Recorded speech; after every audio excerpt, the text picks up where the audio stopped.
आत्तापर्यंत गेली 25 वर्ष मुंबई महानगरपालिकेच्या माध्यमातून आम्ही मुंबईला सेवा देत असताना साधारणपणे 2017 पर्यंत 10,000 मेट्रिक टनचा खर्च आम्ही दररोज उचलायचो। हा पूर्ण आपण पाहताय, मग डंपिंग ग्राउंड असेल, वेगळ्या वेगळ्या माध्यमातून आपण हा कचरा त्याचं विलगीकरण करायचो आणि पुढे जिथे न्यायचं तिथे न्यायचो। गोराईला आपण पूर्ण तो लेगसी वेस्ट आहे ती पूर्ण आपण ट्रीट करून त्याच्यावर एक मैदान बनवलं, एक उद्यान बनवलं।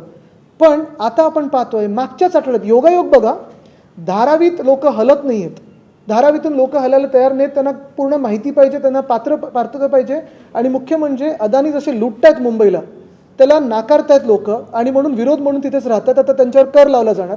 दुसरी गोष्ट म्हणजे मागच्या आठवड्यात राज्य सरकारने सांगितलं की जे देवनार डंपिंग ग्राउंड अनियमितपणे अदानीने ढापलेलं आहे तेच देवनार डंपिंग ग्राउंड मुंबई महानगरपालिकेने घ्यायचं, 2.5 ते 3,000 कोटी मुंबईकरांचा खर्च करायचा आणि पुन्हा एकदा अदानीला स्वच्छ करून द्यायचं।